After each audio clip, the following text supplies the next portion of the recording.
Welcome to Terror, Historias Reales with Christopher, where true horror comes to life. In today's episode, we uncover the chilling real story of Stephen Castillo, whose chilling encounters with the supernatural will leave you speechless. From a blood soaked hand mysteriously appearing in the night to a strange man staring at him through a window, Stephen's terrifying experiences didn't stop there. As time went on, the paranormal activity only got darker and more intense. Stay with us until the end, because what Stephen faced next will have you sleeping with the lights on. Dare to listen. Don't forget to like, subscribe, and sharing story with your friends for more real horror stories.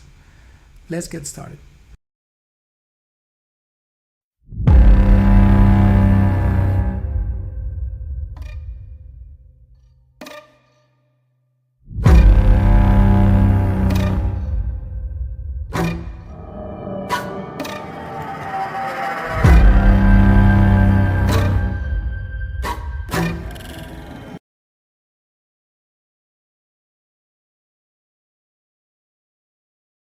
Do you know of someone with a real life terrifying story? I'm looking for spine chilling experiences told in English for our channel, Terror, Historias Reales with Christopher. And if you or someone you know has a haunting tale to share, I want to hear it. My contact information is on every single episode. You can reach me via email, Instagram, or through our Facebook page. And if you want to hear just how dark these stories can get, find our show called Terror Historias Reales with Christopher. My name is Stephen Castillo, and this is my story. I was fairly young. My mom, my dad, and myself lived in Downey, California, in a small apartment there. I remember just waking up in the middle of the night. It was just me awake. I had looked towards the wall and remember seeing a hand, and this hand being severed. It was smearing blood across the wall, almost in an arc kind of way, smearing it over and over again. I just buried my face into my parents who were sleeping, that I was sleeping in between. During that time, that was really the only thing that had happened in that location. As I got a little bit older, my family decided to move not too far away from the apartment. This new place was located right behind another home. It was a smaller building. This was during nighttime. I was enjoying my coloring book, sitting in the dining room while my mom was watching TV in the living room. The kitchen had this door that had a window in it, which was looking out towards our back room. It was closed. I looked up. A man was staring at me through the window. I jumped up and I had gotten out of my seat. My mom was frantic. "What's going on? What's going on? What's happening?" I said. "The man." She looked and no one was there. No one had gone into the house. Everything was locked. It was a fairly small home, so there was really nowhere that anyone could have gone to. But when looking at this man, and as I got older and remembering, he had a black beard, dark hair, but his tone, even though he had those dark features, the colors still of him were of like a pale pastel colors. And if you've ever seen oil and water in a parking lot, it was like those colors. As time passed and my family decided, okay, we're going to move. That was the only instance in that house as well. We moved to a home in Whittier. My uncle, who was a sheriff at the time, had lived there with his family because he worked at the night shifts a lot. The sun was really bright when setting. He decided it was a really good idea to tint the windows in the house. At any time of the day, it was dark. My parents would always have the lights on whenever we were there. As soon as you walk in the living room, and immediately to your right was this one room. This one room was a bedroom at one time. In that bedroom led a door to the hallway. Now, this hallway was a very long hallway with one light in the middle. On the end was the bathroom, and on the other end of that hallway was two doorways, two bedrooms, and another doorway to the dining room. Imagine the house being dark already. This is the house that most of our problems started happening. That room that was immediately there used to be the bedrooms of my cousins. They would always complain about nightmares. They wouldn't be able to sleep in that room. My mom had mentioned when she was younger that she too couldn't sleep in that room. It was a really bad feeling in there. My uncle thought it's a better idea if we just don't use it as a bedroom and create a bar room for gatherings of family and everything. As time went on, my family decided that maybe the bar room wasn't suitable. Let's make it into an office. We started noticing some weird things happening. It would get too cold in the house. We would be able to see our breath. We never thought it was weird. We thought that the insulation in the house might have been off, but the temperature just continued to remain cold. I didn't sleep in my own room, and I always slept in bed with my parents. One night, when my dad was home late from work, me and my mom were already asleep in the bed. Next thing I know, I wake up hearing my dad yelling with a gun in his hand running down that hallway. He had told us later on that someone had sat on the bed by him, and even though he was already in jail, he thought it had been Richard Romar as a person who would watch you sleep. He got up, turned the TV on, had reached down for his gun, and started yelling for us to call 911. He felt the bed get up and heard running down the hallway into what would have been the bar room or our office. He went over there. No one was there. It took a lot of convincing for him to think that anything else was happening in that house. A lot of the time, since he worked at night, it was just me and my mom in that house. One night in our room, we were watching TV. Like any family, we stored all the pots and pans under the oven of our house. So we're watching TV, and we hear all the pots and pans just come out of the cabinet. One of the lids make that spinning noise, and I look at my mom, and she looks at me and she goes, "Come on, we got to go clean it." We always kept the door to this room closed because that hallway was just way too dark. We would open the door and not even dare look straight down. So we go out, and I'm glued to my mom. I remember walking into the kitchen and there not being a single pot on the floor. Immediately, we look at each other and run back to the room. We decided to try to tell my dad, but he just said that maybe we were hearing things, even though he experienced his own thing. On another instance, me and my mom, again, in the room. We were asleep. I had a small dog. He used to sleep on the bed with us. We were woken up late at night. He was growling and fighting something under the bed. We didn't know what it was that was under the bed. What was going on? We were calling his name.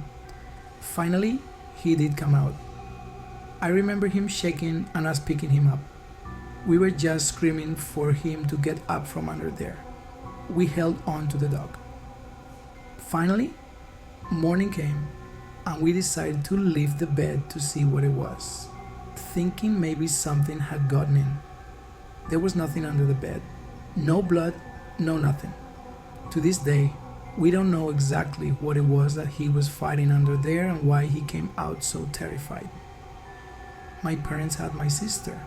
Then there was 3 of us in the house at night while my dad was at work. We would hear things here and there.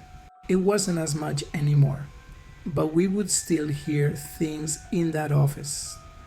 You would hear what sounded like if someone were to actually open a beer bottle lid. It would clink. It would happen every night. We started using the office more. We would get on the computer, playing games or whatever. That was the coldest room in the house. When we did actually sit in there and use the computer, you always felt like someone was behind you.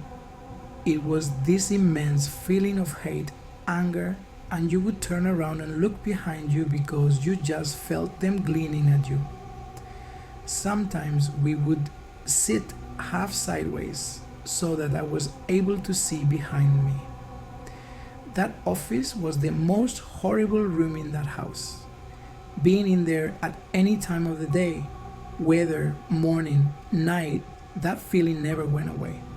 It just feels like something doesn't want you in there. My dad, him, and my mom were in the living room one day. My sister's little shoe was on our fireplace mantle. They were just talking to each other. The shoe, instead of falling, flew across the room. Both my mom and dad looked at each other, and she goes, "You believe me now?" You would think this would prompt us enough to go ahead and pack up and leave, but we were still just dealing with whatever it was that was going on. The scariest moment I had was with my sister. My parents had left. They had gone to the store and they were going to come back soon. It was already at nighttime. My sister was playing by herself. I was watching TV, so I really wasn't paying attention to her. But something made me kind of tune into her talking. I look over at her and she's staring down the hallway and she's saying, "I can't." "No, I don't want to. I can't." I yell at her and I go, "Amber, what are you doing? Who are you talking to?" She's still staring at the hallway and she slowly turns and she looks at me. She looks scared and she goes, "It wants me to go with it." I couldn't even get up to grab her. I was so scared. I was only 8 at the time. I said, "Amber, you need to come over here now." She looked at the hallway again as if trying to choose between me or whatever was in the hallway. So I was like, "If you don't get here, I'm going to hit you. Like, you need to come here now." Finally, she started running towards me. I went over and I closed the door really fast. I turned all the lights that I could in that living room.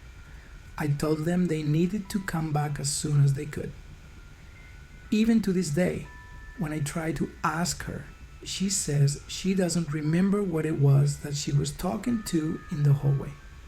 That made me firmly believe that something there did not like us, that really meant harm to us. One night, or I should say day, really, because it was still always so dark in that house, my dad was in the kitchen cooking, and I was with him. My mom decided to go to sleep in the room. We heard this shriek, just this scream, like blood curdling. It was my mom. She was calling my dad, "Lou, get in here, someone's in the room, get in here." He grabbed whatever he had in his hand and he burst into that room. No one was in there, and my mom said someone was staring down at her and that it was darker than how dark that room was. When she woke up, it was this immense fear. She knew that it wasn't something good, whatever it was there, and it didn't leave, even when the light turned on. It wasn't until my dad stepped into the room, since he put his hand in first to turn on the light, that it went away. There was this time that me and my mom had come home. It was just me and her. It was late at night. We had just opened the door, gotten inside. My mom had just closed the front door. The door started shaking, like if someone was trying to get in, and my mom turned around and she thought it was her brother. She was just yelling out, "Jimmy, is that you?" But the door kept trying to open and push. She was screaming, and she moved the couch in front of the door, called the cops, and they were fast. They were really fast. No one had been there. I believe that was something else that wanted to come in. Another instance that I remember, in my room that I had never slept in. I started sleeping in now. I was a little bit older thinking, I got this. I can handle this. There was this closet. It was pretty big. And all my toys were inside of there. Every day, 3:30, a toy went off. The noise was like, I don't know how to, this is like the fifth day that we've heard this. Let's clear out the toys from the closet. Let's try to find what that toy is, because something was wrong. We didn't think really anything more than that. But even past that, every day at 3:30, that sound would come on. The more that I spent in that room, I started noticing that problem just was everywhere throughout the house. When I was in there alone too, I remember hearing these scratches outside my window. It was just nails on stucco, just that crunching all the way through. I ran out of my room. Later on, my mom had become pregnant with my other sister. We decided that it was time to move out of the home. My family didn't move too far because they moved one street behind that house. This new house, it was completely different. Like fresh air, there was sun, peace. We thought, okay, this is gonna be our home. We moved in. We're still moving stuff over, back from the old house to the new house. My mom is in her room at the old house. She's packing up. One of the windows that was closed, we had curtains hanging from it, even though it was completely just sealed off. My mom was folding her stuff and putting her boxes in. She remembers looking over at that window and the curtains blew up. She grabbed her stuff and said, "That's it, we're done with this," and walked out. We finally moved into that new house, free from whatever it was from the other house. Finally felt at peace. My family seemed a little bit more together than when we lived in the other house. But not all good things last forever. That darkness came back. I was already older too, and in my own room. I'd be in there. I'd hear sobbing, my mom crying. I would open the door and go, "Ma, what's wrong? We should be asleep." Okay, I'm hearing things, right?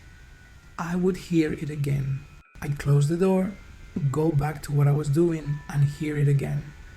I'd open the door and there'd be nothing. Then I started hearing my name. I would start hearing my mom call my name. I would come out and go, "What happened, Ma?" "Nothing," she'd tell me. "You just called me." "No, I didn't call you. I just go back into my room." My youngest sister at the time, she was playing in the house. She had looked in the kitchen and started screaming. She said there was something with red eyes in the kitchen. It was almost like the same thing happening again, but now in this new house. We started taking photos of the kitchen to see. That night that she had told us that we took a photo, we saw this orb in the photo. For the longest, we just decided to keep the kitchen door closed. My middle sister, the one that was first talking in the hallway, thought it was a fun idea to leave her phone recording with my youngest sister, who was playing by herself. In the background, you can hear my youngest sister playing. Then you start hearing other voices. It was just a mix of static and voices. And one of the most disturbing things I remember hearing was like little trolls or little just whispering amongst themselves. We thought she was playing with something, but you can hear her with her toys. We couldn't really make out what it is that these people were saying. People talking on the side and these little gremlin things talking as well. We tried our best to keep listening and hearing it, but that recording had disappeared completely. We started realizing when we would tell these stories, things would happen. We feel like maybe they don't want us to tell these stories. My sister told me one time she was telling her friends about this in her friend's apartment, and that a bottle flew across the room, causing her friends to leave her all alone in that house. And even now, as I'm telling this story, I already know that possibly something was going to happen. Even now in this house, it's gotten just a little bit worse. My sister was asleep. She heard again crying like I did. She thought it was my youngest sister, and she says, "What's wrong?" But not actually turning around. The crying kept happening. She goes, she felt a hand on her arm, she turned around, and no one was there. My sister was already asleep. Something similar happened with my mom. She heard crying as well. And then she heard the same thing. She goes, but still keeping her eyes closed. She heard "Mom." Finally, she was wet. And she looked, and no one was there. We believe whatever it is that followed us has been causing some issues for us. My sister says that even in a room, if she's in there, things will just fly across. We've gotten to the point where we're just like we don't want to deal with it right now. It seems like no matter where we go, the problem's gonna follow. We just wait and see what the next thing is.